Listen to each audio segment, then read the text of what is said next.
Wala kang silbi! Isang baog na babaeng palamunin. Ang bulyaw ni Dante habang winawasak ang aming anibersaryo. Sa labas, nakaparada ang regalong kotse para sa kanyang buntis na kabit gamit ang perang ako ang naghirap.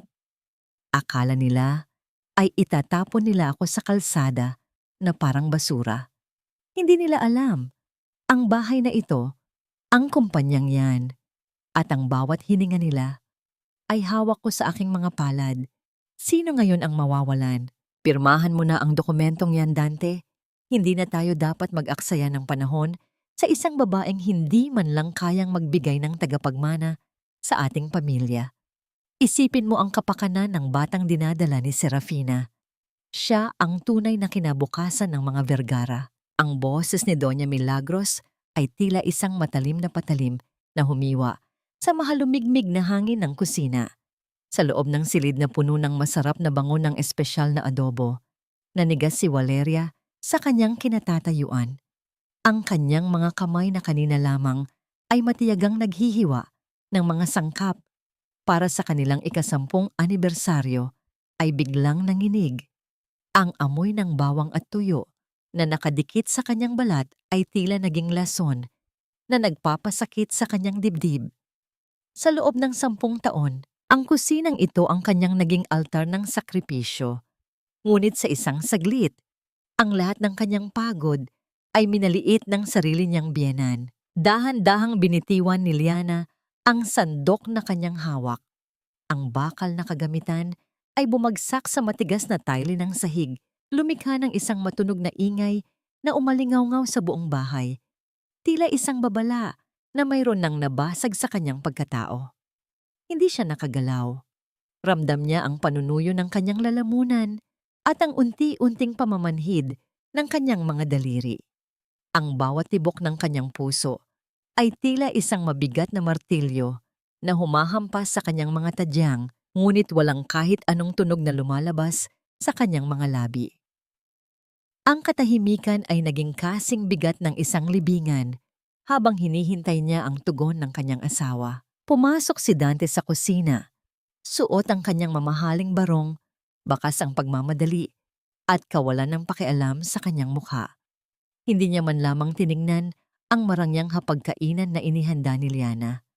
Walang pagbati para sa kanilang anibersaryo, walang halik, wala kahit isang sulyap ng pagpapahalaga sa asawang bumuhay sa kanyang kumpanya. Sa halip, inilapag niya ang isang itim na wallet sa counter at malamig na nagsalita. Liana, I transferred the primary control of our main accounts to Mom. Masyado ka nang maluwag sa budget lately. At iyong credit card mo, I had it frozen for a while. We need to save up for something more important. Napako ang tingin ni Liana sa kanyang asawa, ang lalaking pinaglaanan niya ng buong buhay at talino. Something more important, Dante. Isang dekada na akong nagbabudget para sa kumpanya mo, para sa bahay na ito. Isang dekada na akong nagpupuyat para ayusin ang mga gusot na ginagawa mo. Kailan pa naging hindi mahalaga ang mga pagsisikap ko? Ang kanyang boses ay bahagyang pumiyok. Isang mahinang pagpapakita ng pira-pirasong damdamin na pilit niyang binubuo sa kanyang loob. Don't make this hard, Liana. Alam mo naman ang sitwasyon. Sagot ni Dante habang inaayos ang kanyang gintong relo na tila ba mas mahalaga ang oras kaysa sa nararamdaman ng kanyang asawa. Huwag na nating palakihin ang usapan. After all, what is a wife for if she cannot even provide an heir? Be practical. Mom is just protecting the family's interest. Kailangan nating paghandaan ang pagdating ng anak ko. Tumingin si Liana sa bintana ng kusina na nakaharap sa driveway. Isang bagong puting sasakyan ang dahan-dahang huminto sa tapat ng kanilang pintuan. Sa loob niyon ay nakaupo ang isang batang babae, si Serafina, na may suot na mamahaling perlas na alam ni Liana na binili gamit ang perang siya ang nagpundar mula sa matatalinong investment.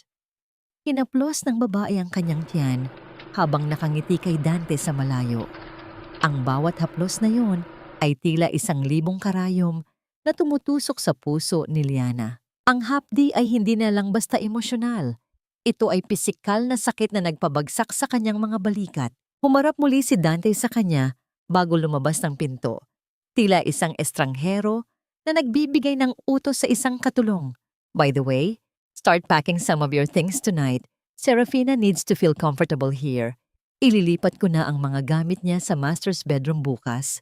You can take the guest room for the meantime. Mas kailangan niya ng malaking espasyo dahil sa kanyang kondisyon. Naiwan si Liana sa gitna ng kanyang kusina. Napapaligiran ng bango ng pagkaing wala namang kakain. Ang bawat segundo ng katahimikan ay tila isang dambuhalang alon na lumulunod sa kanya sa kailaliman ng dagat. Ang tanong na paulit-ulit na humihiwa sa kanyang isipan ay mas masakit pa sa anumang sampal na maaari niyang matanggap. Sa loob ng 10 taon na ibinigay niya ang kanyang buhay, ang bawat patak ng kanyang pawis, para sa pamilyang ito ba talaga ang halaga ng isang babaeng walang anak sa paningin nila? Isang mapait na ngiti, ang unti-unting sumilay sa kanyang mga labi, habang nakatingin sa basag na plato sa kanyang paanan. Ang mga piraso nito ay kumikinang sa ilalim ng ilaw ng kusina. Ito na ba ang katapusan ng kanyang pagtitiis? O ito pa lamang ang simula ng isang gabi na walang hangganang dilim para sa mga taong nagtangkang yurakan ang kanyang dangal? Ang malamig na hangin ng madaling araw ay tila walang kakayahang pawiin ang nagbabagang sakit sa dibdib ni Valeria. Nakaluhod siya sa sahig ng kusina. Dahan-dahang pinupulot ang mga piraso ng basag na plato na kanina lamang ay naglalaman ng kanyang pagmamahal at dedikasyon. Bawat matalas na gilid ng porselana ay tila salamin kung saan nakikita niya ang kanyang wasak na pagkatao. Wala nang luhang lumalabas sa kanyang mga mata. Naubos na yon sa magdamag na pagtitig sa kisame ng maliit na guest room kung saan siya itinapon ng sarili niyang asawa. Ang tanging nararamdaman niya ngayon ay isang nakabibinging kamanhiran na dahan-dahang gumagapang sa kanyang mga ugat. Ang pagbukas ng mabigat na pintuang kahoy ay naghudyat ng pagpasok ng isang ginang na balot ng mamahaling seda at pilit na ngiti. Si Doña Milagros ay lumapit sa kanya na may hawak na isang basong tubig at isang maliit na lalagyan ng gamot. Ang bawat hakbang ng matanda ay may dalang awtoridad na matagal nang sumasakal sa kalayaan ni Liana. Tiningnan ng biyanan ang mga basag na piraso sa sahig bago ibinaling ang kanyang matalim na paningin sa manugang. Tumayo ka na dyan, Liana. Nakakaawa kang tingnan. Malumanay, ngunit puno ng lason, na utos ni Doña Milagros. Inilapag ng matanda ang baso sa malapit na mesa. Inumin mo ang mga bitaminang ito. Namumutla ka. Alam ko kung gaano kabigat para sa iyo ang mga nangyari kagabi, ngunit kailangan mong maging matatag. Mayroon tayong bisitang darating at hindi pwedeng makita ng mga kaibigan ko na ganyan ang itsura mo. Tumayo si Liana, pinapagpag ang kanyang palda, habang pilit na kinakalma ang panginginig ng kanyang mga tuhod. Kinuha niya ang gamot at matagal na tinitigan iyon sa kanyang palad. Salamat po, mahinang sagot niya. Ang kanyang boses ay halos lipadin ng hangin. Ngumiti ang biyenan, isang ngiting hindi umaabot sa mga mata. Lumapit ito at pilit na hinaplos ang pisngi ni Liana. Huwag mong masamain ang ginawa ng asawa mo. Lalaki si Dante, Liana. May pangangailangan siyang mag-iwan ng pamana sa mundong ito. Isang bagay na, sa kasamaang palad, ay hindi kayang ibigay ng iyong sinapupunan. Huwag kang maging makasarili. Kung tutuusin, dapat ka pang magpasalamat sa pamilyang ito. Pinili ko pa rin na manatili ka sa pamamahay ko kahit wala kang silbi bilang isang babae. Utang na loob mo sa akin ang posisyon mo sa lipunan. Kaya magpakabait ka at tanggapin mo na lamang si Serafina bilang bahagi ng pamilya. Tila isang kumukulong asido na ibinuhos sa kanyang lalamunan ang bawat salitang binitawan ng biyenan. Nilunok ni Liana ang gamot kasabay ng mapait na tubig. tinatanggap ang pang-iinsulto na tila ba isa itong parusa na nararapat sa kanya. Tumango siya. Itinatago ang nagliliyab na galit sa likod ng isang blangkong ekspresyon. Ang pagpapakumbabang ito ang kanyang naging kalasag sa loob ng maraming taon. Ngunit ngayon, ito rin ang nagiging susi sa kanyang tahimik na pagpaplano. Wala nang isasagot ang biyenan at tuluyan na itong lumabas. Iniiwan siyang muli sa kanyang pag-iisa. Nang makabalik si Liana sa malamig at madilim na guest room, tiningnan niya ang mga maletang naglalaman ng iilan niyang damit na pinayagan siyang dalhin mula sa master's bedroom. Ang silid na ito ay tila isang hawla na inilaan para sa isang ibong pinutulan ng mga pakpak. Umupo siya sa gilid ng kama, pinakikiramdaman ang bigat ng kawalan ng hustisya na idinadagdag ng kanyang asawa at biyenan sa kanyang mga balikat. Paano nagawang ipagpalit ang 10 taon ng kanyang talino at sakripisyo para sa isang bata na hindi pa man isinisilang? Ang tahimik na pag-ilaw ng kanyang telepono sa ibabaw ng mesa ay umagaw sa kanyang atensyon. Isang mensahe ang pumasok mula sa isang numero na matagal na niyang pinagkakatiwalaan higit pa sa kanyang asawa. Nang buksan niya ang mensahe, tila tumigil ang pag-ikot ng mundo at napalitan ng isang malamig at matalim na pagkaunawa. Attorney Isagani Cortez, Liana, nakapasok ako sa system natin. Nagalaw na nila ang emergency fund ng kumpanya na nakapangalan sa'yo. Inilipat nila sa isang offshore account kahapon. Humigpit ang pagkakahawak ni Liana sa kanyang telepono. Ang mga luha ng pangangulila ay biglang natuyo, napalitan ng isang mapanganib na kislat sa kanyang mga mata. Hindi lang pala ang kanyang pwesto sa kama ang ninakaw nila, kundi pati ang dugong nagbibigay buhay sa kanyang mga pinaghirapan. Paano nila nagawang kunin ang lahat ng ito mula sa kanya habang sila ay nakangiti? Ang pag-ikot ng mga gulong ng sasakyan sa ibabaw ng maliliit na bato sa driveway ay lumikha ng isang magaspang na tunog, tila mga ngiping kumakagat sa katahimikan ng umaga. Mula sa bintana ng maliit na guest room, pinanood ni Liana ang paghinto ng isang mamahaling puting kotse, ang sasakyang binili gamit ang perang pinagpuyatan niya sa loob ng maraming taon. Lumabas si Dante mula sa pinto ng super, mabilis na umikot upang pagbuksan ang kabilang panig nang may pag-iingat na tila ba may hawak siyang isang napakahalagang mamahalin na kristal. Iniluwan ng sasakyan si Serafina. Ang babae ay nakasuot ng isang maluwag na bestidong sutla na bahagyang humahaplos sa kanyang umbok na tiyan. Ang bawat kilos niya ay puno ng pagmamalaki, isang reynang dumarating sa kanyang bagong nasasakupan. Lumabas din si Doña Milagros mula sa pangunahing pinto. Ang kanyang mukha ay nagliwanag sa isang kagalakang kailanman ay hindi niya ipinamalas kay Liana sa loob ng isang dekada. Ang mahigpit na yakap at halik na ibinigay ng matanda sa kalaguyo ng kanyang anak ay tila isang malakas na sampal na yuyurak sa bawat natitirang piraso ng dangal ni Liana. Liana! Huwag kang tumayo lang dyan sa itaas. Ang boses ni Dante ay umakyat sa hagdanan, puno ng awtoridad at kawalan ng galang. Bumaba ka rito at tulungan mo si Serafina sa kanyang mga gamit. Masela ng kanyang kondisyon, hindi siya pwedeng mapagod. Dahan-dahang humakbang pababa si Liana. Ang bawat baitang ng hagdan ay tila isang paglubog sa kailaliman ng kahihiyan. Nang makaharap niya si Serafina, ang amoy ng matapang na pabango nito ay tila sumasakal sa kanyang hininga.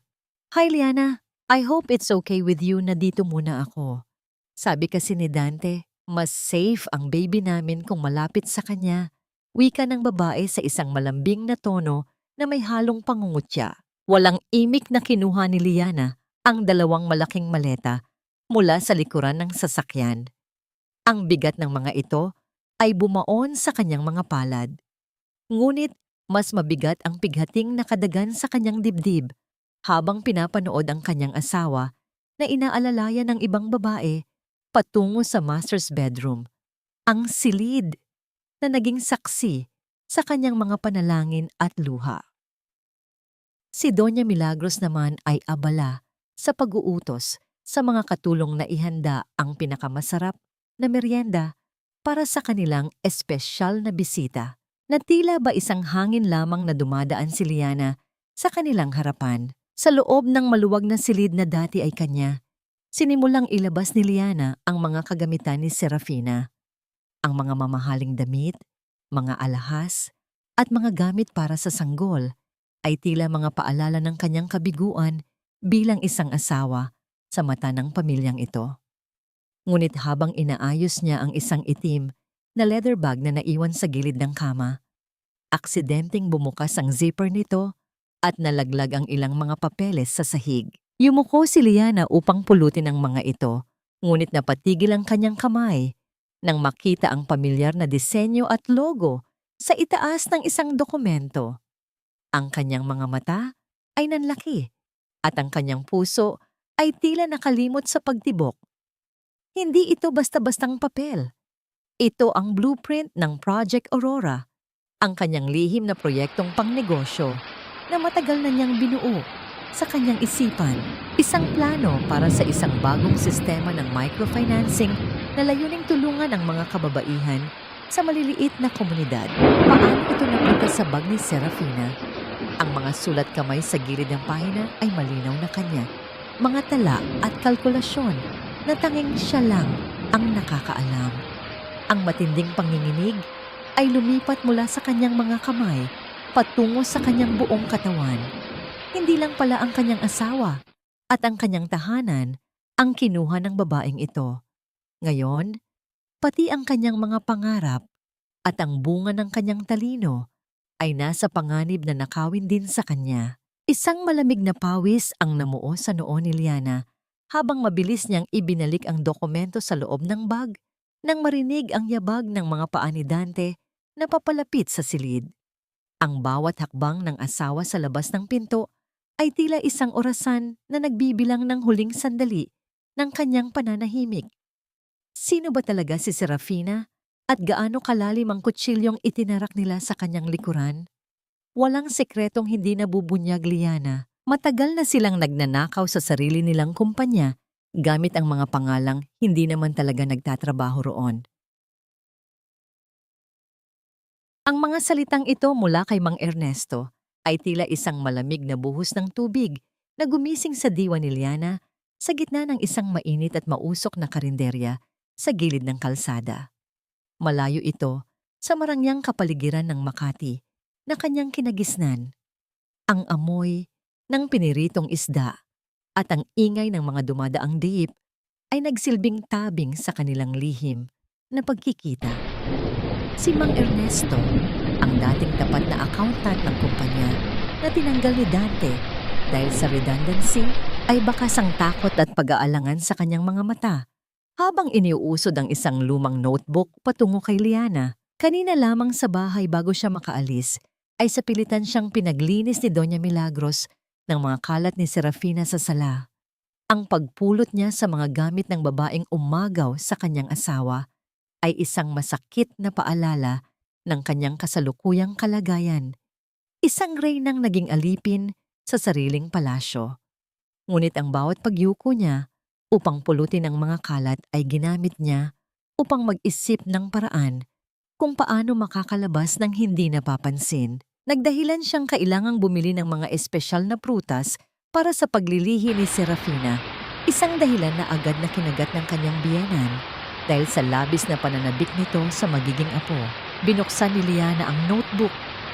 Ang kanyang mga mata ay mabilis na humagod sa mga listahan ng mga pangalan at halaga ng sahod na nakatala doon. Ang kanyang puso ay tila isang tambol na bumibilis ang batiw-tiw sa bawat numerong kanyang nababasa. Ghost employees, bulong niya sa kanyang sarili. Ang kanyang boses ay nanginginig sa matinding pagngingit-ngit. Ang perang dapat sana ay napupunta sa paglago ng kumpanya at sa mga lehitimong proyekto ay dahan-dahang hinuhuthot ni Dante patungo sa mga lihim na account na hindi alam ng board of directors. Ito ang perang ginamit ni Dante upang itaguyod ang marangyang buhay ni Serafina at ang mga perlas na suot nito. Hindi lang yan, Liana. Dagdag ni Mang Ernesto habang ang kanyang mga kamay ay nanginginig sa paghawak sa baso ng tubig. Ang pirma mo ay ginagamit din nila sa mga pekeng reimbursement. Ginagawa kanilang panangga sakaling magkaroon ng audit.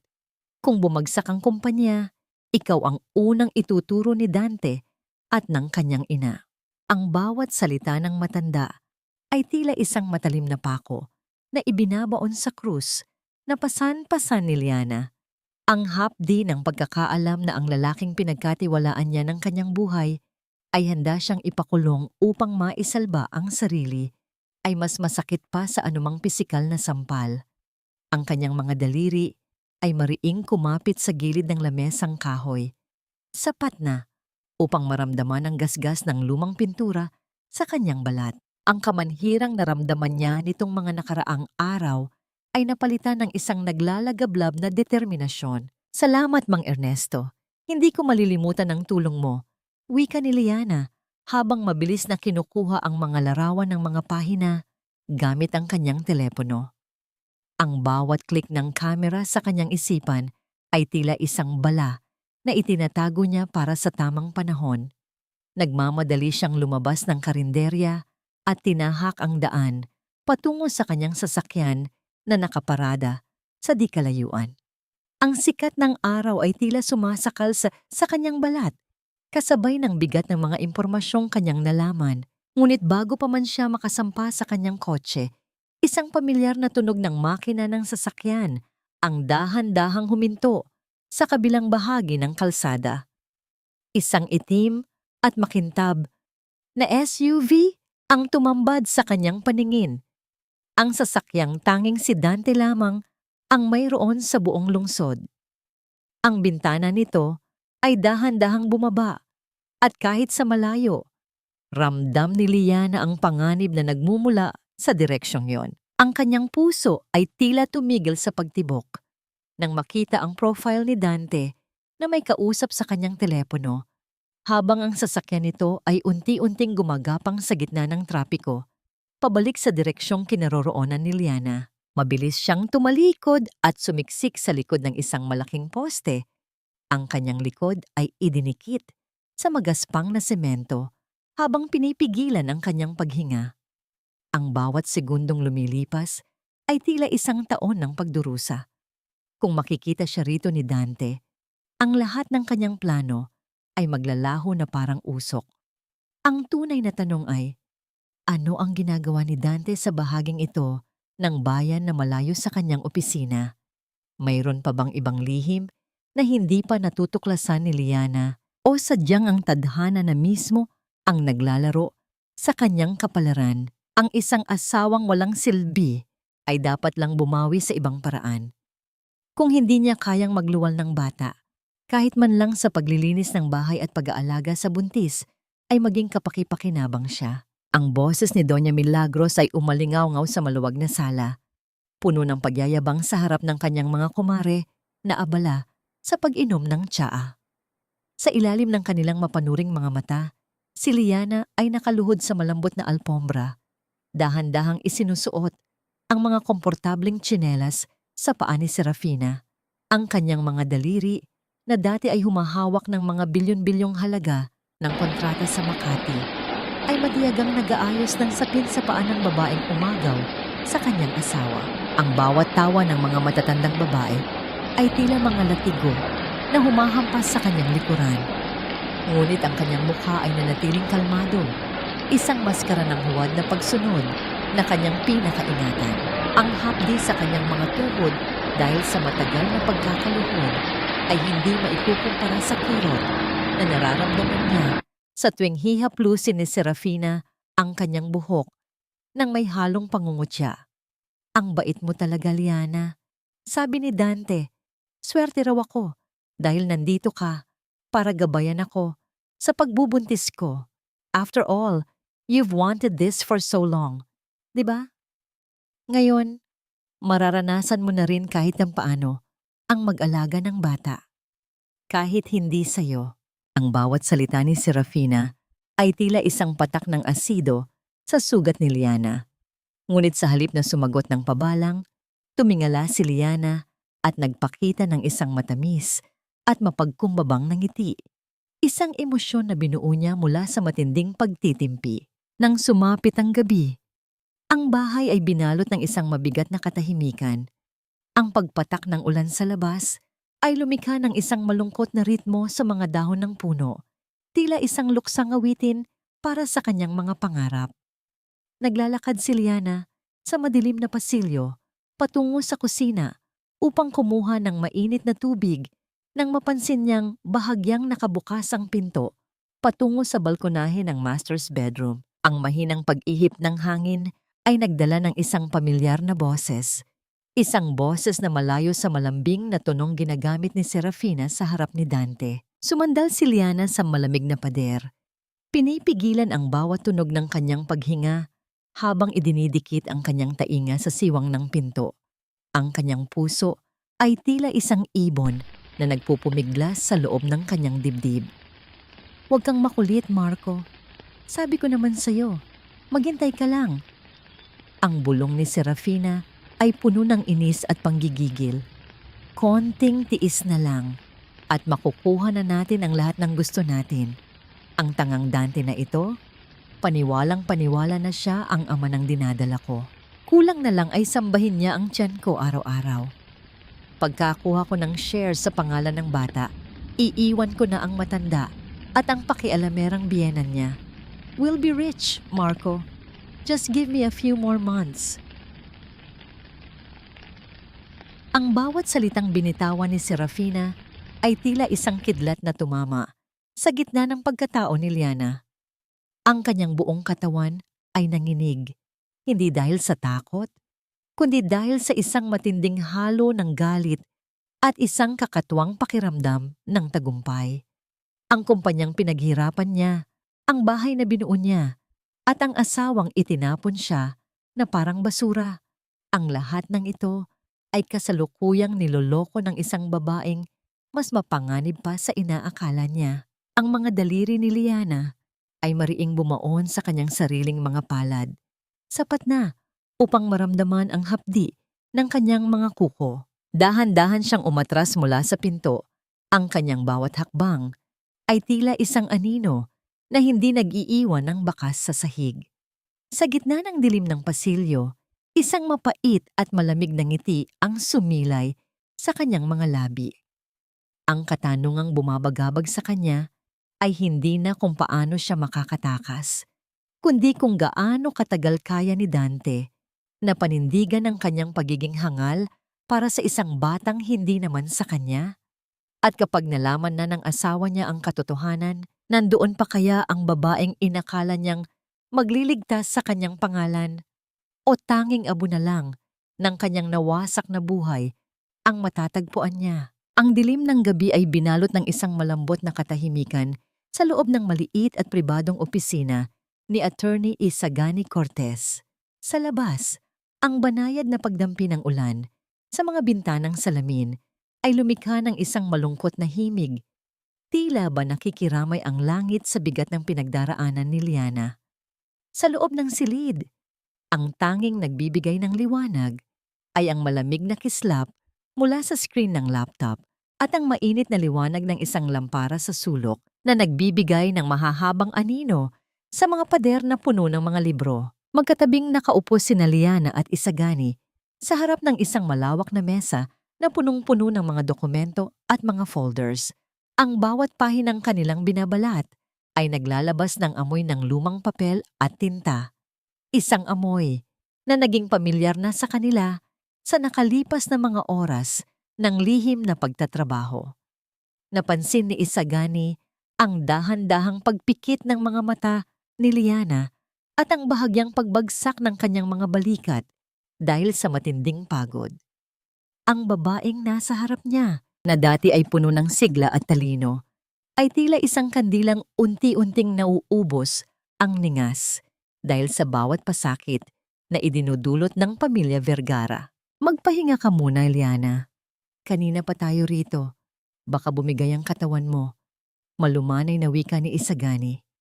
Ang kanyang boses ay tila isang mainit na kumot na bumabalot sa nanginginig na puso ni Liana. Sa kabila ng panganib ng kanilang ginagawa, ang presensya ni Isagani ang nagsisilbing tanging kanlungan ni Liana sa gitna ng bagyo. Umiling si Liana, pilit na dinidilat ang kanyang mga mata. Hindi maaari, Gani. Kailangan nating mahanap ang koneksyon bago pa nila tuluyang maubos ang pondo. Ito na lang ang natitirang baraha ko. Sa gitna ng kanyang pagsasalita, isang luhang hindi niya napigilan ang dahan-dahang gumapang sa kanyang pisngi. Hindi luha ng pagsuko, kundi luha ng labis na pagkapagod. Binitiwan ni Isagani ang hawak na panulat at dahan-dahang lumingon kay Liana. Ang kanyang kamay ay nag-atubili sa hangin bago tuluyang lumapit upang punasan ang luhang iyon gamit ang kanyang hinlalaki. Ang haplos na iyon ay napakagaan. Tila ba natatakot siyang mabasag ang natitirang katatagan ng babae. Sa loob ng ilang sandali, ang mundo ay tila huminto sa pag-ikot. Ang init ng balat ni Isagani laban sa kanyang malamig na pisngi ay nagdala ng isang kuryente ng pag-asa at kagaanan sa loob ni Liana. Ito ang pakiramdam na matagal na niyang kinalimutan. Ang pakiramdam na siya ay pinapahalagahan, na siya ay nakikita, at na siya ay hindi nag-iisa. Nandito ako, Liana. Hindi kita pababayaan. Bulong ni Isagani. Ang kanyang mga mata ay puno ng katapatan na hindi kailanman naipakita ni Dante. Nagtagal ang kanilang titigan, isang pag-uusap ng mga kaluluwang parehong naghahanap ng hustisya. Sa katahimikan ng gabi, ang tanging naririnig ay ang ritmo ng kanilang paghinga na tila nagtutugma sa gitna ng dilim. Ibinaling nilang muli ang kanilang pansin sa isang digital folder na nakatago sa ilalim ng isang serye ng mga komplikadong password. Ang pag-ilaw ng screen ay nagpakita ng isang scanned na dokumento na nagmula sa isang bangko sa labas ng bansa. Ang mga mata ni Liana ay nanlaki habang binabasa ang mga detalye sa bawat linya. Sa ibaba ng pahina, ang isang pirma ay kitang-kita. Isang pamilyar na kumpas ng ballpen na madalas niyang makita sa mga greeting card na dati ay puno ng pag-ibig, ngunit ngayon ay naging katibayan ng isang malaking kataksilan. Ito na yon, Gani. Ang tinig ni Liana ay nanginginig sa pagitan ng takot at tagumpay. Ang pirma ni Dante sa isang illegal offshore account. Dito niya inililipat ang lahat ng kinita ng Project Aurora na ninakaw nila sa akin. Ang dokumentong ito ay hindi lamang basta papel. Ito ang golden evidence na magpapabagsak sa toreng kinatatayuan ni Dante at Doña Milagros. Ngunit habang tinititigan ni Liana ang pangalan ng kanyang asawa sa tabi ng mga nakaw na halaga, isang malamig na kilabot ang dumaan sa kanyang gulugod. Ang halagang nakatala doon ay sapat na upang ipakulong si Dante habang buhay. Sa kabila ng lahat ng sakit, ang makita ang katibayan ng ganitong kalaking kasamaan mula sa taong minahal niya ay tila isang panibagong sugat sa kanyang puso. Dahan-dahang hinawakan ni Isagani ang kamay ni Liana na nakapatong sa mesa. Mariin itong pinisil bilang suporta. Ang tanong na ngayon ay hindi na kung may katibayan ba sila, kundi kung handa na ba si Liana na harapin ang buong puwersa ng pamilya Vergara kapag nalaman nilang hawak na niya ang kanilang leeg. At sa likod ng tagumpay na ito, ano ang magiging kapalit ng kalayaang matagal na niyang inaasam? Huwag mong kalimutan, Liana, na kung hindi dahil sa pamilyang ito, wala ka sa kinalalagyan mo ngayon. Isang hamak na anak ka lang ng isang bangkaroteng negosyante nang pulutin ka namin at bigyan ng dangal. Ang boses ni Doña Milagros ay tila isang malamig na hamog na bumabalot sa buong sala. Bawat salita ay may dalang bigat ng isang dekadang panunumbat. Nakaupo ang matanda sa kanyang paboritong selyang gawa sa inukit na kahoy. Ang kanyang mga mata ay matalas na nakatitig kay Liana habang inuusod ang isang makapal na dokumento sa ibabaw ng lamesang kristal. Sa tabi niya, ang isang tasa ng tsa ay naglalabas ng manipis na usok, tila isang ritual ng pagpapasuko. Ang sikat ng araw na pumapasok sa malalaking bintana ay hindi sapat upang painitin ang nanlalamig na pakiramdam sa loob ng silid. Inabutan ni Liana ang dokumento. Ang titulong Deed of Donation ay tila nagliliyab sa kanyang paningin. Ito ang hinihintay ng mga Vergara, ang formal na pagsasali ng lahat ng kanyang natitirang shares at personal na ari-arian sa ilalim ng pangalan ng magiging anak ni Dante at Serafina. Sa ilalim ng batas ng pamilyang ito, ang utang na loob ay isang tanikalang walang hangganang haba. At ngayon, nais nilang gamitin ito upang tuluyan siyang hubaran ng lahat ng kanyang pinaghirapan. Maging mapagbigay ka ng mga dyan, dagdag ng buwan ng habang dahan-dahan pinangalan ang kanyang tiyaan. Ang bawat hit-hit ay tila isang insulto. Para naman ito sa kapakanan ng pamilya, isipin mo naman na ito ang huling sakripisyo mo para sa asawa mo. Pagkatapos magpirmahan ito, wala na kami hihilingin pa sa iyo. Magkakaroon ka na ng kapayapaan. Ramdam ni Liana ang pagbubulit ng kanyang mga tuhod habang nakatayo sa harap ng matanda. Ang kanyang isipan ay mabilis na bumalik sa mga nagulang pagpupunan sa mga araw na siya ang nag-iisang humaharap sa mga galit na creditors upang isalba ang pangalan ng mga Vergara. Ang lahat ng iyon ay itinatapon na lamang ngayon sa basurahan dahil lamang sa hindi niya kayang magbigay ng tagapagmana. Ang hapdi sa kanyang puso ay tila isang sugat na muling binuksan at binuhusan ng asin. Dahan-dahang kinuha ni Liana ang isang itim na bolpen mula sa kanyang bulsa, ang bolpen na ibinigay sa kanya ni Isagani kagabi. Ang marahang pagpindot sa dulo nito ay naghudyat ng pagsisimula ng isang mapanganib na laro. Ang bawat kumpas ng bakal na dulo sa ibabaw ng papel ay lumikha ng isang mahinang kaluskos, tila isang bulong ng paghihiganti sa gitna ng katahimikan. Sa bawat titik ng kanyang pangalan na isinusulat niya sa ilalim ng dokumento, nadarama niya ang matinding panggigigil ni Doña Milagros na nakamasid sa bawat galaw ng kanyang kamay. Nang matapos ang huling kurba ng kanyang pirma, ibinalik ni Liana ang dokumento sa kanyang biyenan. Ang matanda ay mabilis na kinuha ang papel. Ang kanyang mga mata ay nagniningning sa kagalakan habang tinititigan ang pirma na magbibigay sa kanila ng lahat ng yaman ni Liana. Salamat, Liana. Alam ko namang hindi mo kami bibiguin. Wika ni Doña Milagros nang may halong tagumpay sa kanyang boses. Ngunit sa loob ni Liana, isang lihim na katahimikan ang naghahari. Ang tinta na kanyang ginamit ay hindi ordinaryong tinta. Sa loob ng ilang oras, ang bawat titik, bawat linya at bawat kurba ng kanyang pirma ay dahan-dahang maglalaho na parang usok sa hangin. Iniiwan ang dokumentong ito na tila isang blangkong piraso ng papel na walang anumang halaga sa batas. Pinanood ni Liana ang kanyang biyenan na masayang itinatago ang dokumento sa loob ng isang folder, lingid sa kaalaman ng matanda na ang tagumpay na nararamdaman niya ay isa lamang malaking ilusyon. Habang naglalakad si Liana palabas ng sala, naramdaman niya ang matalas na tingin ni Serafina mula sa itaas ng hagdanan, nakangiti ng mapang-uyam habang hinahaplos ang kanyang tiyan.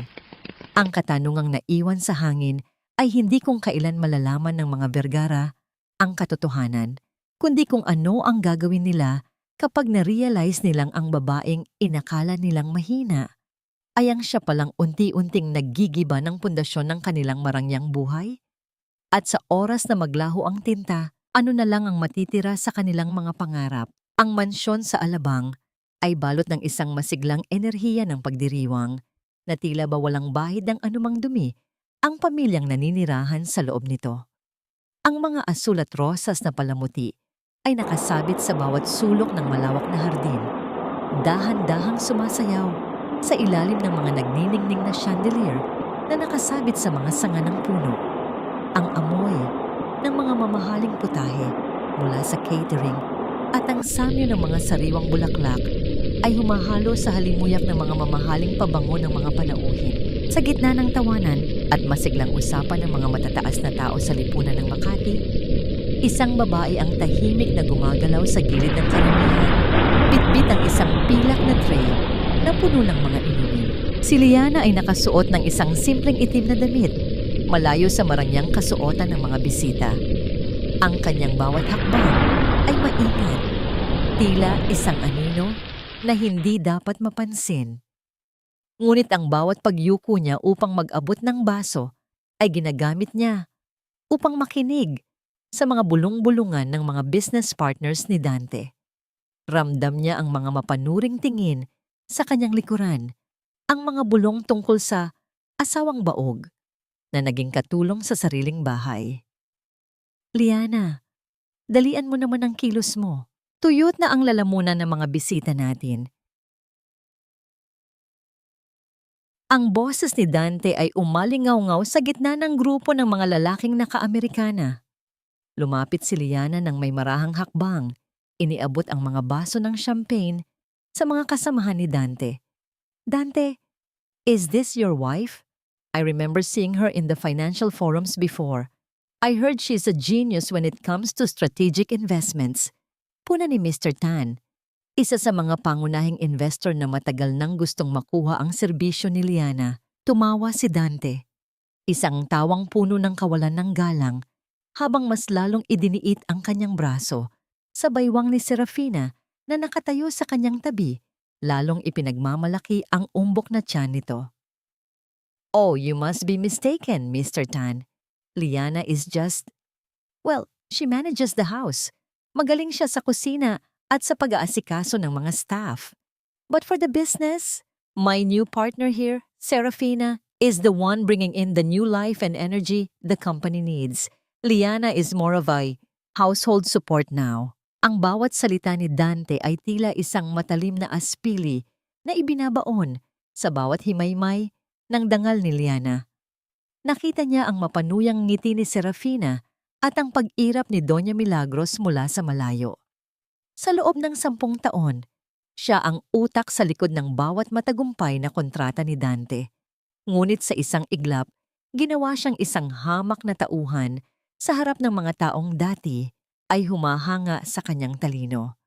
Ramdam ni Liana ang panunuyo ng kanyang mga mata, ngunit pinilit niyang manatiling blanko ang kanyang ekspresyon. Yumukod siya ng bahagya, isang simpleng kilos ng pagtanggap sa kanyang tungkulin, bago dahan-dahang tumalikod. Habang naglalakad pabalik sa madilim na bahagi ng hardin, nahagip ng kanyang paningin ang isang pamilyar na mukha sa gitna ng mga bisita. Si General Santiago, ang Chief of Police, at isang matalik na kaibigan ng yumaong ama ni Liana. Ang matanda ay seryosong nakamasid sa eksena. Ang kanyang mga mata ay puno ng pagtataka at bahagyang galit sa nakitang pagtrato kay Dante sa kanyang asawa. Nag-abot ang kanilang mga tingin sa loob ng ilang segundo. Isang bahagyang tango ang ibinigay ni Liana sa General, isang hudyat na tanging sila lamang ang nakakaalam. Ang kagalakang nakikita sa mukha ni Dante habang hinihintay ang pagputok ng malaking lobo para sa kanilang gender reveal ay tila isang marupok na baso na handa nang mabasag. Ang katanungan sa hangin ay hindi kung ano ang kulay ng mga papel na lalabas sa loob ng lobo, kundi kung handa ba ang mga Bergara sa pagdating ng mga panauhing hindi palamuti ang dala, kundi mga katotohanang magpapaguho sa kanilang binuong kasinungalingan. Ang pag-urong ng marangyang selebrasyon ay nag-iwan ng isang magulong tanawin sa malawak na hardin. Ang mga basag na lobo at mga nagkalat na palamuti sa damuhan ay tila mga labi ng isang ilusyong unti-unting nababasag. Sa loob ng mansyon, ang katahimikan ng gabi ay pinunit ng isang mariin at galit na boses na nagmumula sa itaas ng hagdanan. Nakatayo si Liana sa madilim na bahagi ng sala. Ang kanyang katawan ay nakasandal sa malamig na pader habang pinagmamasdan ng namumuong bagyo sa pagitan ng 2 taong sumira sa kanyang buhay. Anong ibig mong sabihin na hindi na ma-access ang pondo para sa penthouse? Bulyaw ni Serafina. Ang kanyang boses, na dati ay puno ng tamis at pagpapanggap, ay ngayon ay tumining na tila manipis na basag na salamin. Ang kanyang mga kamay ay mahigpit na nakahawak sa laylayan ng kanyang marangyang nightgown habang matalas na nakatitig sa asawa ni Liana. Si Dante, na may hawak na isang baso ng mamahaling alak, ay halatang pagod at balisa. Ang pawis sa kanyang noo ay kumikinang sa ilalim ng malamig na ilaw ng chandelier. Huwag kang sumigaw, Serafina. Natutulog na si Mama. May problema lang sa system ng bangko. Sabi ng accounting, may mga adjustments daw na ginawa na kailangang i-verify. Adjustments? 1 linggo na tayong naghihintay, Dante. Akala ko ba kontrolado mo na ang lahat? Akala ko ba nakuha mo na ang pirma ng walang kwentang asawa mo? Ang pamumula ng mukha ni Serafina ay isang malinaw na larawan ng isang taong nawawalan ng pasensya dahil sa unti-unting pagkawala ng kayamanang inasahan niyang mapapasa kanya. Pinanood ni Liana ang bawat kilos nila mula sa dilim. Ang bahagyang pangngiti sa kanyang mga labi ay hindi makikita sa anino, ngunit ang tagumpay na nararamdaman niya ay nag-uumapaw sa kanyang dibdib. Ang mga adjustments na tinutukoy ng bangko ay ang dahan-dahang pagputol niya sa mga lihim na koneksyon ni Dante sa mga pondong kanyang pinaghirapan.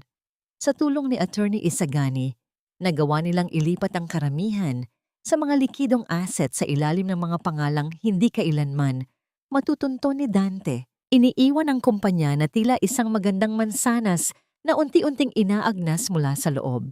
Ang pagkadismaya sa mukha ni Dante ay napalitan ng isang mapanganib na panlalamig.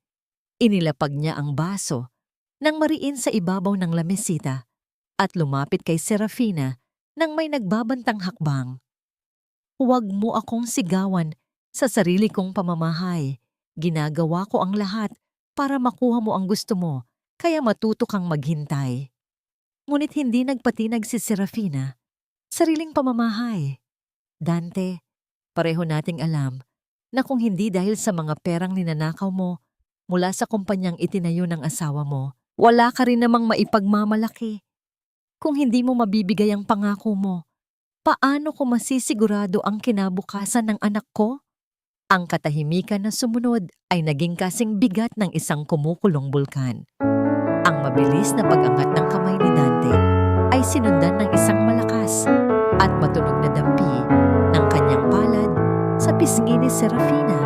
Ang puwersa ng sampal ay nagpabagsak sa babae sa sahig. Ang kanyang mga kamay ay mahigpit na nakahawak sa kanyang tiyan habang umiiyak sa sakit at gulat. Napatigil si Dante. Ang kanyang mga mata ay nanlaki sa kanyang nagawa. Tinignan niya ang kanyang nanginginig na kamay bago dahan-dahang umatras mula sa babaeng nakalugmok sa sahig. Walang salitang namutawi sa kanyang mga labi habang mabilis siyang tumalikod at naglakad palabas ng bahay. Iniiwan si Serafina na lumuluha sa kailaliman ng gabi. Mula sa kanyang kinatatayuan sa dilim, naramdaman ni Liana ang isang kakatuwang pangingilabot. Ang nakita niya ay hindi na ang asawang minahal niya noon. Ito ay isang halimaw na nilikha ng kasakiman at kawalan ng kakayahan. Sa kabila ng galit at pagkamuhi niya kay Serafina, ang makita itong sinasaktan sa ganitong paraan ay nagparamdam sa kanya na walang pinipiling biktima ang kasamaan ni Dante. Ang tanong ngayon ay, kung nagawa niyang saktan ang babaeng itinuturing niyang magbibigay ng tagapagmana, hanggang saan ang kaya niyang gawin kapag nalaman na niya na ang tunay na may hawak ng kanyang leeg ay ang asawang matagal na niyang inaalipusta? Ang amoy ng inihaw na karne at masaganang sabaw ay pumuno sa kabuuan ng formal na hapagkainan. Mahabang panahon na rin mula nang maghanda si Liana ng ganitong karanyang pagkain gamit ang kanyang sariling mga kamay. Ang mga kubyertos na gawa sa kumikinang na pilak ay maingat na nakasalansan sa tabi ng mamahaling mga plato. Sa gitna ng mesa ang mga bulaklak na puting rosas ay tila mga tahimik na saksi sa isang ritual na nakatakdang magtapos bago sumapit ang umaga. Nakatayo si Liana sa may pintuan ng kusina. Ang kanyang mukha ay kasing lamig at kasing kalmado ng isang nagyeyelong lawa. Pinanood niya ang pag-upo ng pamilya Vergara sa kanilang mga pwesto. Si Doña Milagros ay nasa dulo ng mesa.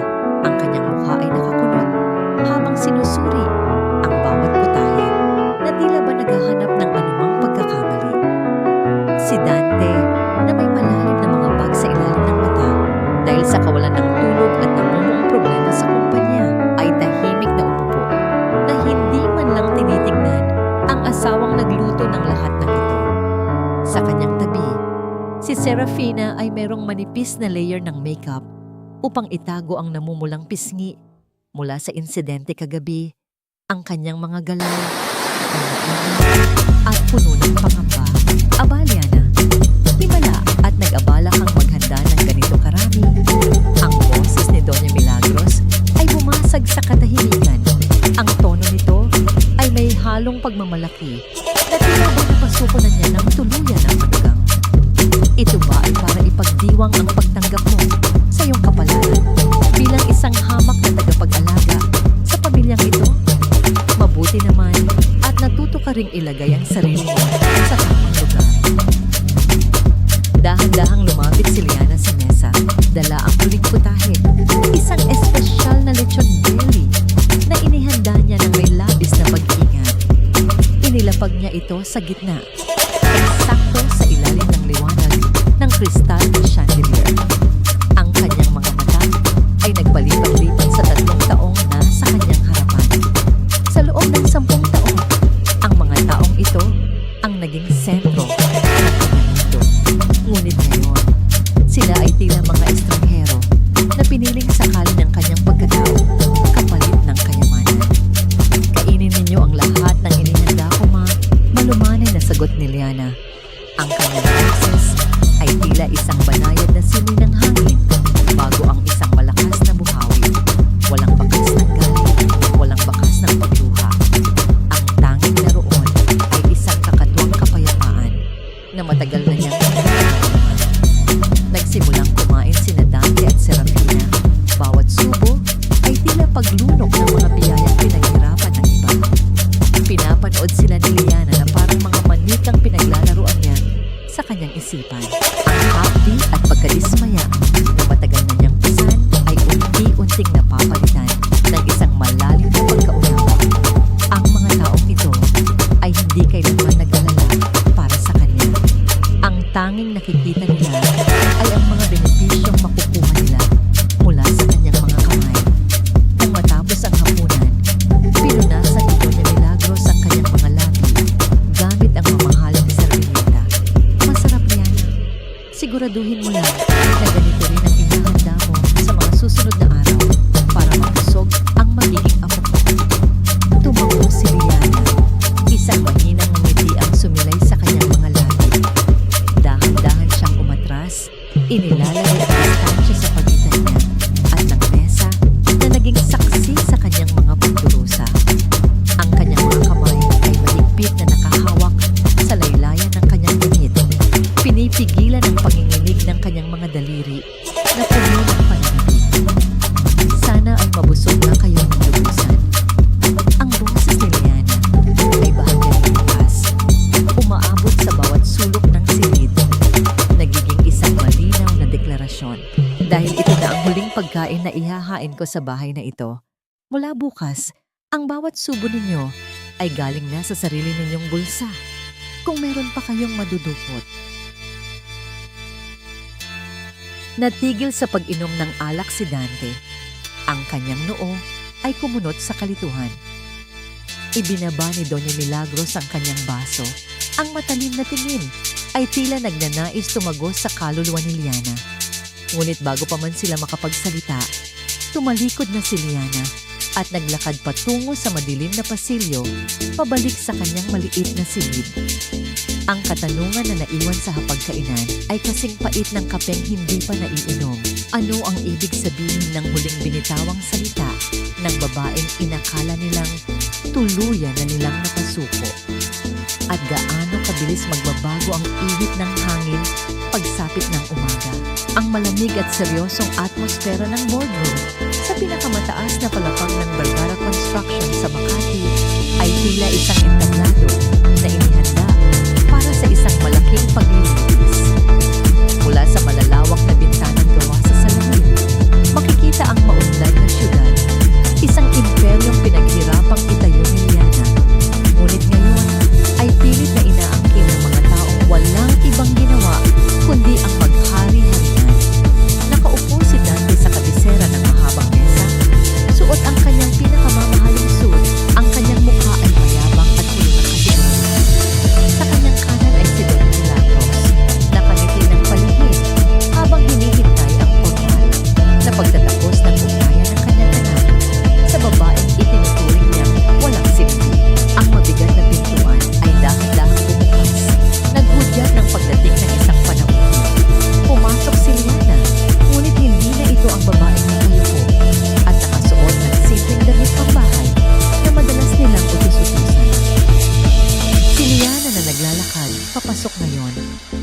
nakasuot ng isang formal at matikas na itim na corporate suit.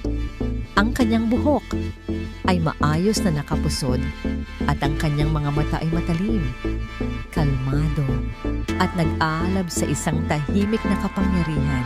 Ang bawat hakbang niya ay may dalang bigat at autoridad na nagpatahimik sa iilang miyembro ng board na naroon.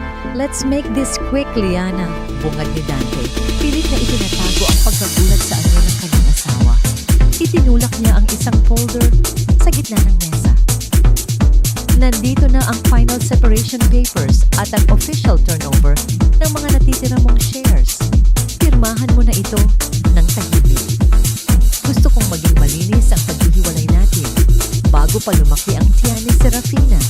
Bibigyan kita ng sapat na allowance para makapagsimula ka ulit. Kaya huwag ka nang gumawa ng gulo.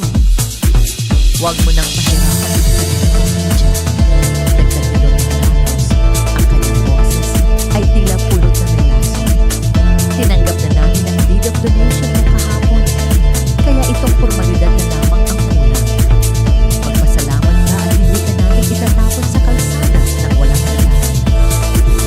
Dahan-dahang lumapit si Liana sa mesa. Ang kanyang mga daliri ay marahang lumapi sa makinis na ibabaw ng kahoy habang tinititigan ang mga papeles na inilapag ng kanyang asawa. Isang pamilyar at mapait na ngiti ang sumilay sa kanyang mga labi. Isang ngiting hindi umaabot sa kanyang mga mata. Deed of donation, ma? Subukan niyo kayang buksan muli ang folder na itinago niyo kahapon. Baka sakaling may natira pa sa tintang ginamit ko. Napakunot ang noo ni Doña Milagros. Isang mabilis na kaba ang gumapang sa kanyang dibdib, ngunit pinilit niyang panatilihin ang kanyang tindig. Sa mismong sandaling iyon, muling bumukas ang pintuan ng boardroom. Pumasok si Attorney Isagani Cortez, kasunod ang dalawang opisyal mula sa Anti-Money Laundering Council at isang grupo ng mga formal na auditor. Ang malamig na presensya ng mga autoridad sa loob ng silid ay nagpabigat sa hanging nalalanghap ni Dante. Anong ibig sabihin nito, Liana? Bakit may mga pulis at auditor sa opisina mo? Ang boses ni Dante ay tumaas. Ang kanyang kayabangan ay unti-unting pinapalitan ng matinding pagkalito at takot.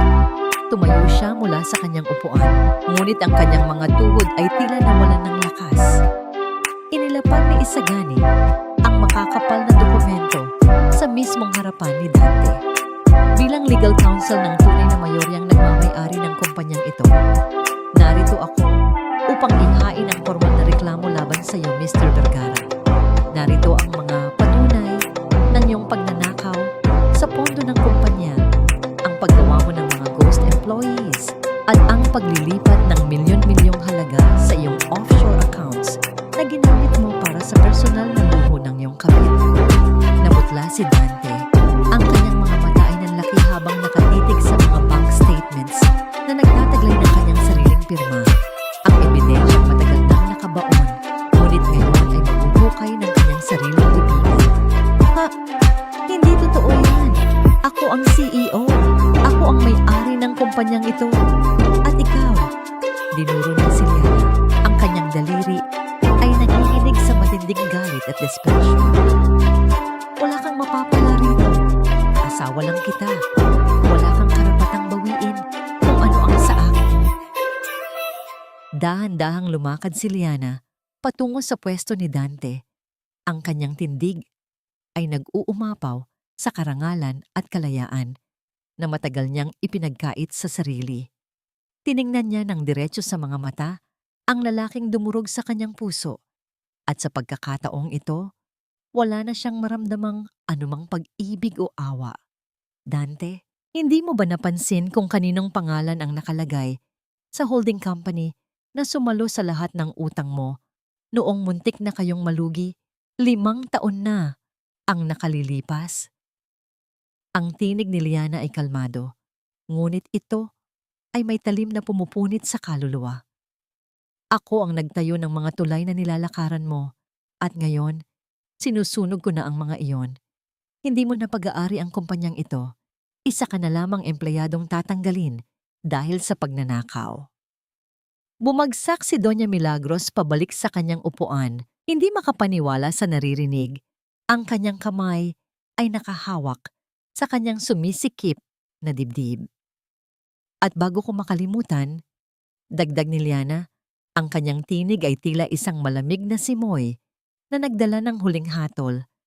Yung bahay sa Alabang na inuuwian ninyo kasama ng kabit mo, nakapangalan yon sa kumpanya. Binili ko na rin iyon mula sa bangko kahapon. Kaya bago matapos ang araw na ito, gusto kong makita ang mga maleta ninyo sa labas ng bakuran ko.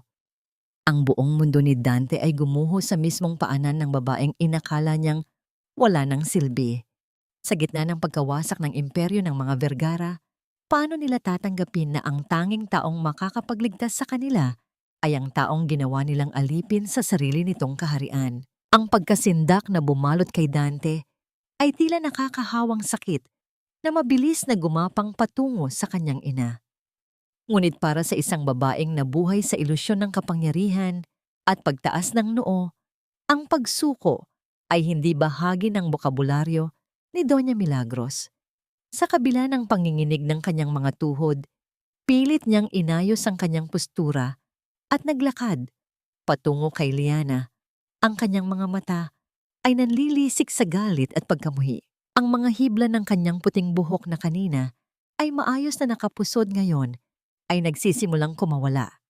Isang maliit na patunay ng kanyang gumuguhong kontrol sa sitwasyon. Wala kang kwentang babae, isang ahas na pinatira ko sa aking pamamahay. Ang boses ni Doña Milagros ay bumasag sa katahimikan ng boardroom, puno ng pait at desperasyon na mapanatili ang kanyang estado sa harap ng mga opisyales. Kahit anong gawin mong pagbabaligtad ng sitwasyon, Liana, mananatili kang isang hamak na ampon na walang sariling pamilya. Hindi mo kailanman mabibili ang dangal ng mga Vergara. Ang pangalan namin ay respetado sa buong Makati, samantalang ikaw ay isang baog na desperadang nagnakaw ng kumpanya ng asawa mo. Nanatiling nakatayo si Liana, hindi natitinag ng mga matatalim na salitang ibinabato sa kanya. Ang kanyang tindig ay parang isang matibay na puno sa gitna ng unos. Tiningnan niya ang kanyang biyenan na may pinaghalong awa at pagkadismaya. Sa loob ng mahabang panahon, ang salitang dangal ang ginamit ng matanda upang sakalin at manipulahin ang kanyang pagkatao. Ngayon, oras na upang ipakita sa buong silid kung ano talaga ang itinatago sa likod ng huwad na maskarang iyon. Dahan-dahang itinaas ni Liliana ang kanyang kamay at nagbigay ng isang mahinang senyas kay Attorney Isagani. Wala pang isang segundo, ang malaking screen sa harapan ng boardroom ay nagliwanag, nagpapalabas ng isang malinaw at nakagugulat na video. Ang gumagalaw na imahe ay nagpapakita sa mismong sala ng mansyon sa Alabang. Nakita ng lahat ang anyo ni Doña Milagros na malupit na nananakit sa isang matandang kasambahay na si Tita Cora. Pilit na pinapaluhod ang matanda dahil lamang sa maling pagkakaplansa ng isang mamahaling damit. Kasunod nito ay ang sunod-sunod na paglitaw ng mga scanned documents at bank slips sa screen. Malinaw na nagpapatunay na ang pondo para sa isang kilalang foundation para sa mga batang ulila na pinangangasiwaan ng biyenan ay lihim na inililipat sa mga personal na bank accounts nito upang ipambili ng mga alahas at designer bags sa Europa. Ang mga kasapi ng board at ang mga kinatawan ng bangko ay nagpalitan ng mga nag-aalalang tingin. Ang kanilang mga bulong-bulungan ay mabilis na napuno ng pandidiri at pagkadismaya. Ang tinatawag na dangal ng pamilyang Vergara ay unti-unting nadudurog sa harap mismo ng mga taong pinagmamalakan nila nito. Pinanood ni Liana ang mabilis na pagbabago sa mukha ng kanyang biyenan.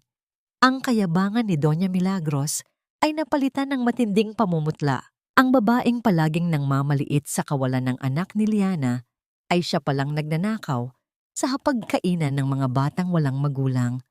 Ramdam ng matanda ang mga mapanghusgang tingin na tumutusok sa kanyang balat.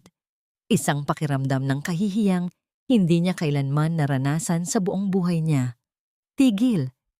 Itigil niyo iyan, mga kasinungalingan. Sigaw ni Doña Milagros. Ang kanyang boses ay pumipiyok sa kawalan ng hininga. Pilit niyang iniaabot ang kanyang mga kamay sa hangin na tila ba kaya niyang takpan ng screen na nagbubunyag ng kanyang mga kasalanan. Subalit ang bigat ng katotohanan ay labis na para sa kanyang marupok na pagkatao. Ang mga kamay ni Doña Milagros ay biglang napahawak sa kanyang dibdib. Ang kanyang paghinga ay naging mabilis at mababaw. Ang kanyang mga mata ay nanlaki habang dahan-dahan siyang nawalan ng balanse. Ang kanyang mamahaling katawan ay bumagsak sa matigas na sahig ng opisina. Mabilis na dumaloy ang pag-aalala kay Dante na agad lumuhod sa tabi ng kanyang ina. Sumisigaw ng tulong habang pilit na ginigising ang walang malay na matanda. Nakatayo lamang si Liana sa di kalayuan. Malamig na pinagmamasdan ng tagpo. Wala siyang nakikitang anumang bakas ng pagsisisi sa kanyang puso. Tanging ang katarungang matagal na niyang hinintay. Ang katanungan ngayon na naglalaro sa isipan ng lahat ay kung ang atake bang ito ay isang tunay na trahedya dahil sa labis na kahihiyan o isa lamang huling nakakaawang pagtatanghal ng isang reynang ayaw tanggapin ang kanyang pagkatalo? At sa pagbagsak ng haligi ng tahanan ng mga Vergara, ano na ang mangyayari sa nalalabing mga kasinungalingang hindi pa tuluyang nabubunyag? Ang pagbagsak ni Doña Milagros ay lumikha ng matinding kaguluhan sa loob ng boardroom. Ang mga empleyado ay mabilis na nagtawag ng ambulansya habang si Dante ay patuloy na nakaluhod sa tabi ng kanyang walang malay na ina. Ang mukha ng lalaki na dati ay sumasalamin sa kasiguraduhan at kayabangan ay ngayon ay nababalot ng desperasyon at labis na takot. Sa gitna ng gulo, ang pintuan ng opisina ay muling bumukas. Ang pagpasok ng bagong panauhin ay nagdala ng panibagong tensyon sa hangin. Tila ba hindi pa sapat ang mga parusang bumagsak sa pamilya Vergara? Si Serafina, suot ang kanyang mapagpanggap ng ngiti at mamahaling mga damit na binili mula sa mga nakaw na yaman, ay lumakad papasok ng may pagmamalaki. Wala siyang kamalay-malay sa sakunang nangyayari sa loob ng silid dahil naging abala siya sa isang beauty spa sa ibaba ng gusali. Ang kanyang paningin ay mabilis na dumapo sa nakabulagta na si Doña Milagros at kay Dante na namumutla sa nerbiyos. Ngunit sa halip na magpakita ng pag-aalala para sa kalusugan ng biyanan, ang unang napansin ni Serafina ay ang presensya ng mga pulis at auditor. Anong nangyayari dito, Dante? Bakit may mga pulis sa opisina natin? Ang tinig ni Serafina ay tumalas. Ang kanyang maskara ng pagiging isang mahinhin at inosenteng buntis ay unti-unting nalulusaw. Tumayo si Liana, kalmado at buong tapang na hinarap ang babaeng umagaw sa kanyang posisyon sa buhay ni Dante. Hindi na natin, Serafina. Kakatapos lamang malaman ni Dante na wala siyang ni isang kusing na pag-aari sa kumpanyang ito at higit sa lahat, tapos na ang maliligayang araw ninyong dalawa. Nanlaki ang mga mata ni Serafina. Ang pagkawala ng yaman ng mga Vergara ay nangangahulugan ng pagguho ng mga planong matagal na niyang hinahabi. Baliw ka ba, Liana? Dante ang ama ng dinadala ko. Siya ang magiging tagapagmana. Wala kang laban sa akin. Sigaw niya, pilit na ginagamit ang sanggol sa kanyang sinapupunan bilang huling kalasag laban sa kapahamakan. Ngumiti si Liana ng mapait, isang ngiting nagpapahiwatig na handa na niyang ibuhos ang huling balde ng katotohanan. Humarap siya kay Isagani na mabilis na nag-abot ng isang selyadong envelope. Binuksan ito ni Liana at ipinakita ang laman nito sa lahat ng naroroon. Sana nga ay ganoon, Serafina. Ngunit nakakalungkot na kahit ang bata sa iyong sinapupunan ay kasama sa iyong mga kasinungalingan. Ito ay isang kopya ng prenatal DNA test na palihim naming ipinagawa gamit ang dugo mo noong kunwari ay sinamahan kita sa klinik mo. Dante is perfectly healthy, but the baby you're carrying, 0% probability na siya ang ama. Ang mga salitang iyon ay tumama kay Dante na tila isang malakas na suntok sa sikmura. Napaatras siya, ang paningin ay mabilis. Na nagpalipat-lipat mula sa hawak na dokumento ni Liana patungo sa namumutlang mukha ni Serafina. Hindi! Peke yan! Sinungaling ka!